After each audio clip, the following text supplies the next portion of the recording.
อยู่ทางรถแล้วกำลังขี่เดินทางไปลงน้ำทาพากันไปเที่ยวลงน้ำทา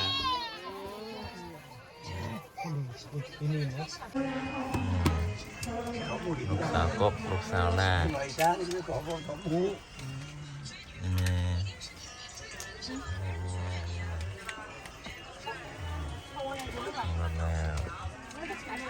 การเดินทางแล้วเด้ออุดมไซลงน้ำท่า80,000 ขีด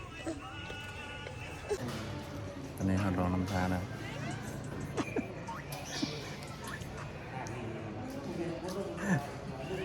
สภาพวินแบบ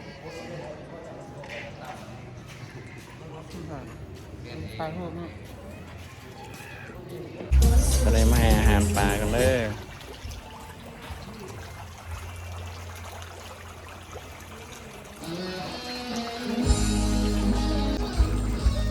วานไหมลูกเอาวานไหมวานไว้จับวานหน่อยเดี๋ยวมันจะไปปะมันแล้วได้ขนาดมันจะไปปะมันแล้วได้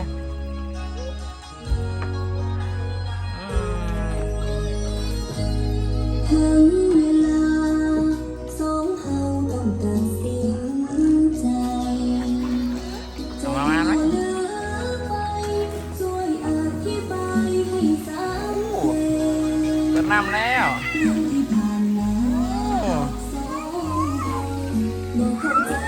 คักแท้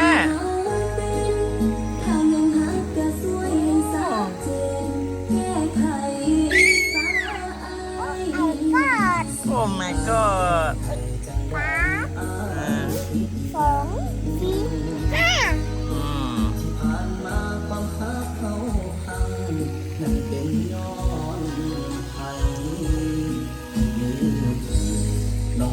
ฮอดละเด้อพระธาตุหลวงน้ำทา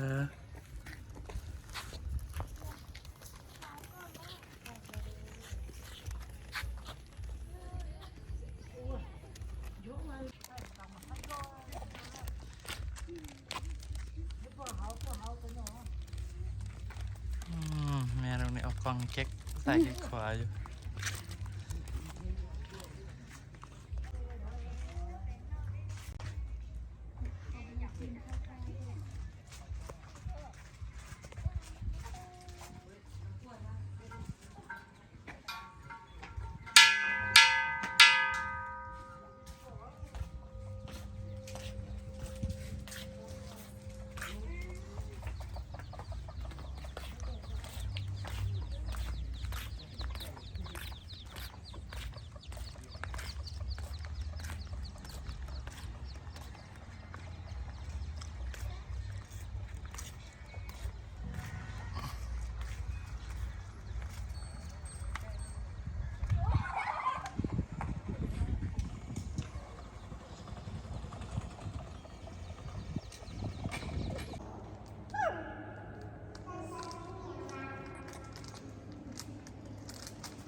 เป็นพนักงานลูกค้าการผู้ให้เจ้ามีที่ดังพาจากมีนิดมีเด็ดมีปัญญาเป็นการเป็นกระป๋องเติ้ง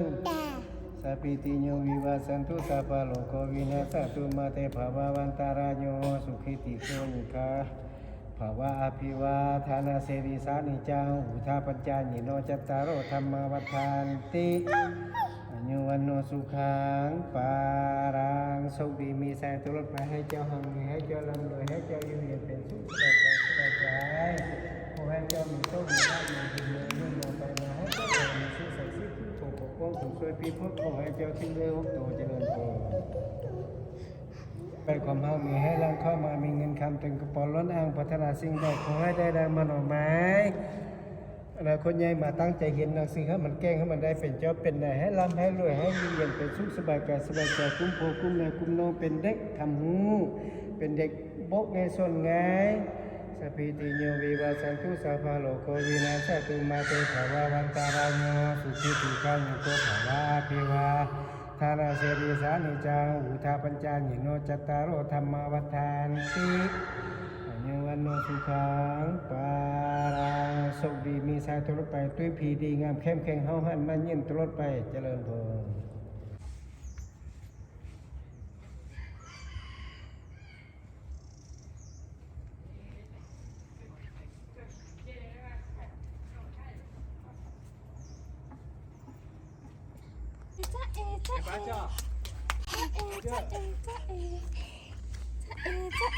อีพอได้บายบายบายบายบายบายอยากได้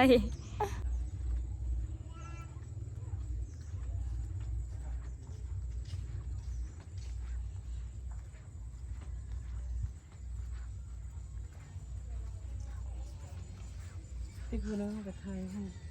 เขาไทยอยู่ค่ะมันได้หันบนอีกน้องก็ได้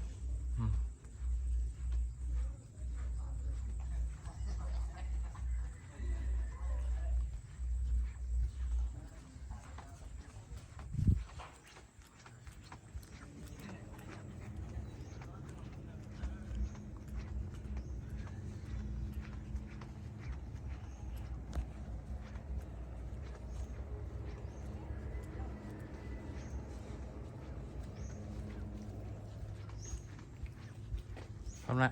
ครบแล้ว ตอนนี้มาฮอดบอลพักแล้วนะ เดี๋ยวจะพาเข้าไปเบิ้งรีวิวของพักจุดหนึ่งก่อน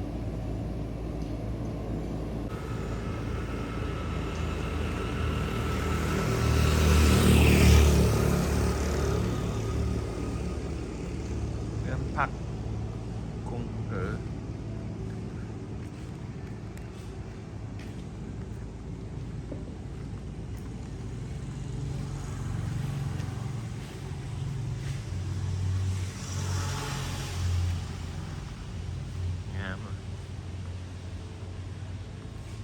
จะมีวันนางเหรียญเลย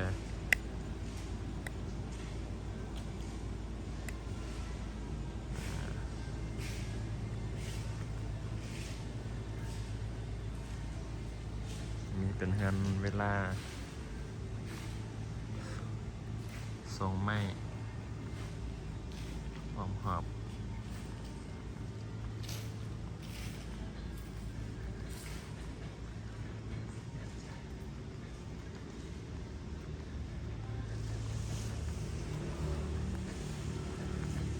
จะเป็นเฮือนทรงนี้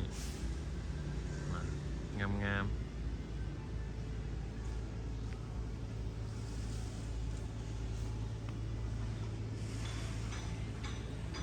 พื้นที่กว้างขวางจอดรถสะดวกสบาย เดี๋ยวจะพาเข้าไปเบิ่งทางใน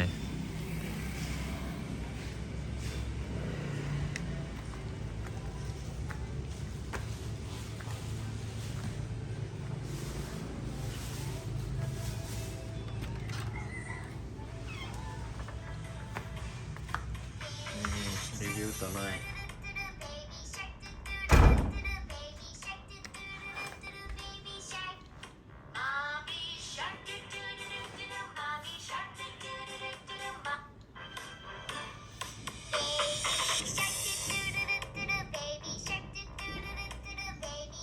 นี่เป็นห้องเตียงเดียว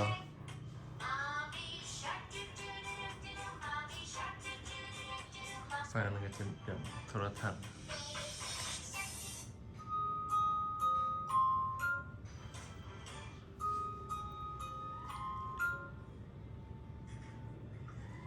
นี่เป็นห้องแอร์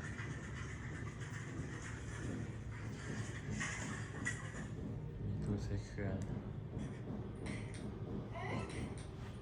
ห้องน้ำ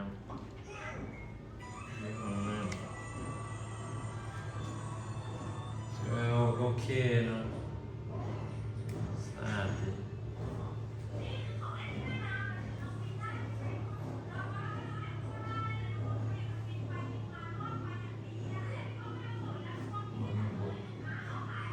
โอเค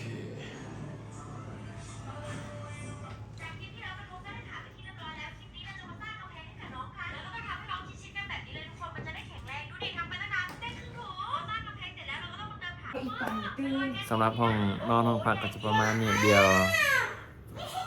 จักหน่อยประมาณ5:30เดี๋ยวจะออกไปกินข้าวอยู่เขื่อนน้ำเชียงสาวให้ครับ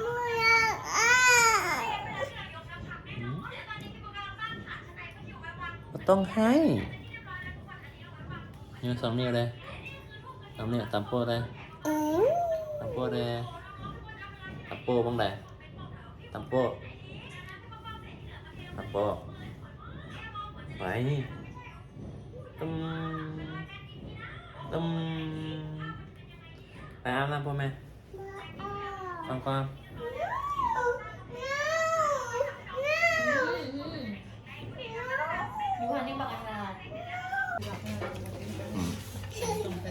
เขาแรง ไปดองไปอ้ายก็ขอเศร้าไปทั่วลายได้เป็นอะไรแซ่บอยู่อ่ะแซ่บ แซ่บ ไปยายผักฝากเห็ดลาบก็มีคนกินได้แห้งแล้วก็เห็ดบุแซ่บแห้งแล้วก็จางแล้วก็บุกคมอีกแม่นแต่อันบ่เป็นงานใหญ่แล้วมันเห็ดลาบมันเป็นไปบ่ได้ดอกมันเรื่องเบาซ้อยนี่ก็มีความละเอียดอ่อนแล้วเครื่องในนี่เฮาล้างมันก็มันฮัก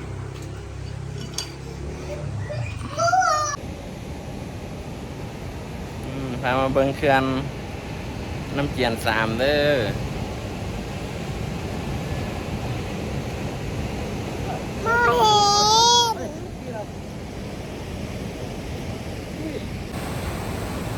อากาศเย็นๆเลยเนาะ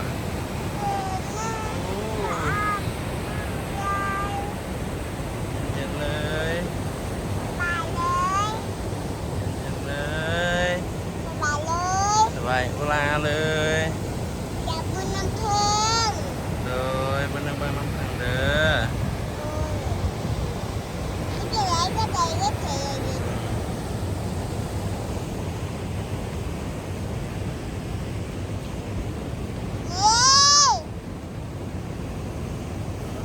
ตึกเบ็ดเด้อ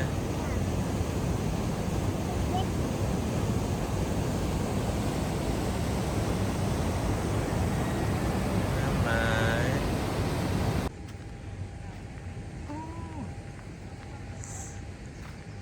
งามเลย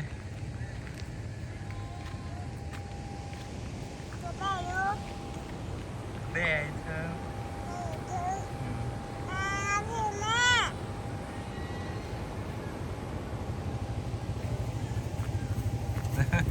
จะนานมาเนี่ย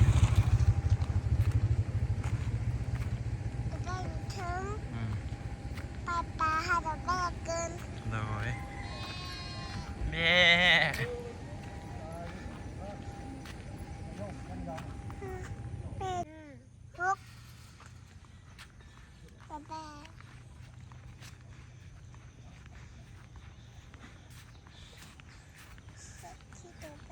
อันนี้เขื่อนอันนี้เขื่อน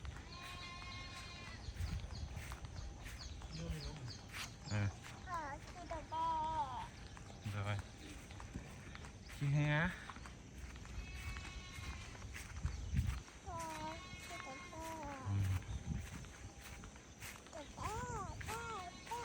โอ้โอ้เขื่อนนะเขื่อนงามแท้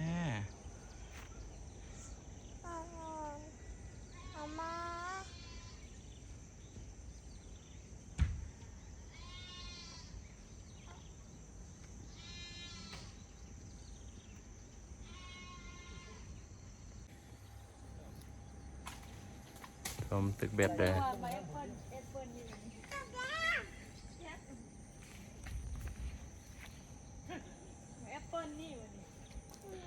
เพิ่งน้อยเก็บหมักพุกเด้ยก2 นิ้วเด้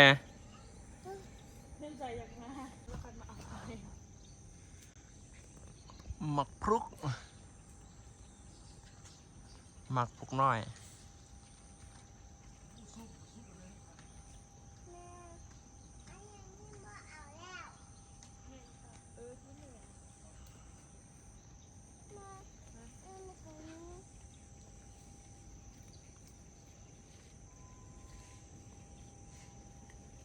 มีคนนั่งท่าอยู่ฟังเลย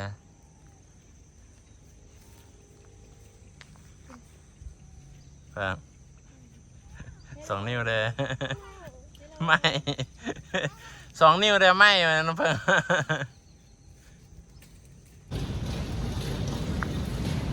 ตอนนี้อยู่ที่ห้างอาหาร TikTok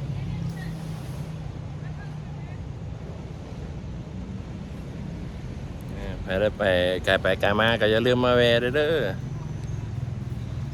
มาอุดหนุนสวยห้างอาหาร TikTok อาหารแซ่บบริการดี ราคาถูก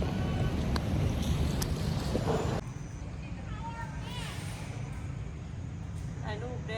งรูปที่เอาเองแดงโอ้ย โอเค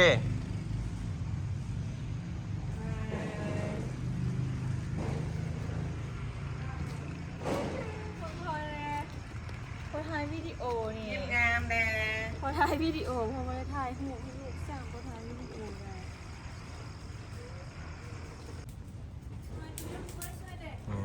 รีวิวลาบซุปมาเซฟอันนี้เจียวกับลวกผัก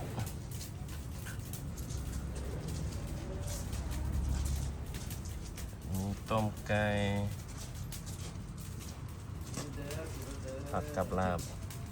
เจ้าบ่เป็นหยัง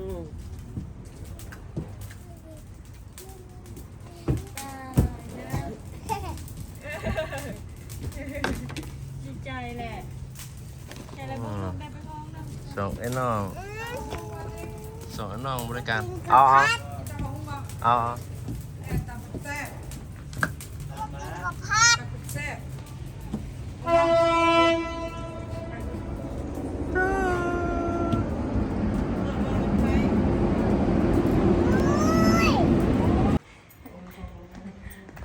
เขาเป็นใหญ่ไปพูดเหมือนกัน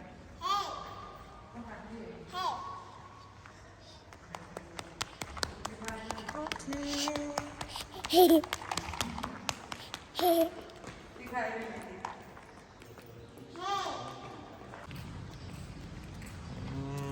มส์เลยตู้อยู่ใส่นะเจมส์มันจิ้มมอเลยกินยานี่นะดู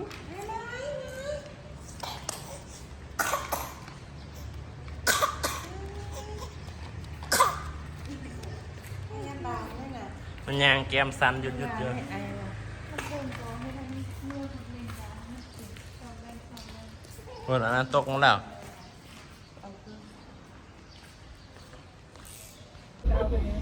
กินน้ำมันอยู่ ตอนนี้เพิ่งอยู่เทิงรถไฟแล้วเด้อ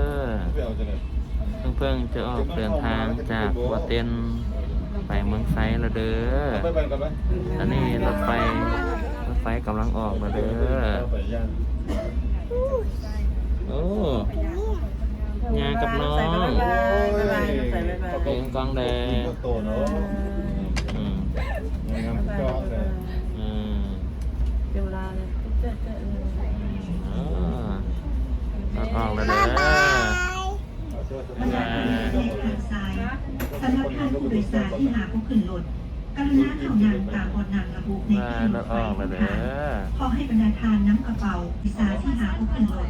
กรุณาเข้านางตามบนนางระบุในที่รถไฟของท่านขอให้บรรดาทานน้ำกระเป๋าในเครื่องที่ตัวของท่านไว้ในซึ่งเก็บไม่เกินคันเทิงของบนนางให้มันเทียมสำหรับจอกน้ำขั้นผมและเครื่องอื่นเน้นว่าให้เอาไว้คันเทิงโดยให้รักษาไว้ใกล้กับตัวทานเพื่อว่าให้ต้องใส่คนอื่นได้อาการเจ็บส่วนกระเป๋าขนาดใหญ่ของทานให้วางไว้จุดวางกระเป๋าขนาดใหญ่ที่ทางรถไฟกำหนดสถานีต่อไปแมนสถานีน้ำเตย女士们先生们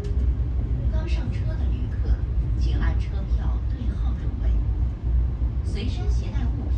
请放在行李架上；较大物品，请放在大件行李架上。行李架上堆放侧动力的水杯、雨伞等物品，请 กู 取 ยืนถ้าลงรถกับน้องจะได้ 避 ธรรม 免 ดา 任 นะ 何发生他人。列车前方停站是大堆站。Ladies and gentlemen, passengers who อ่า have just เริ่มไว้ขึ้นแล้วเด้อ please be seated for a new seat number เบิ่งน้องน้ำใสอยากนอนบ่ Please put your belongings safely on the specified rack or the luggage rack on the far end of the coach. Please take out เบิ่งรถไฟเด้อรถไฟเบิ่ง and other items in the side pockets of the backpack on the luggage rack to avoid dropping and hurting.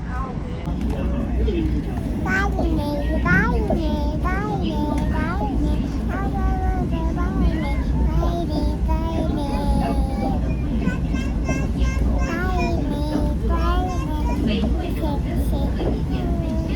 您还没有及时买票，除了不收票款、核收手续费外，将收提成区间订票价30%票款。Ladies and gentlemen, according to the regulations, we are now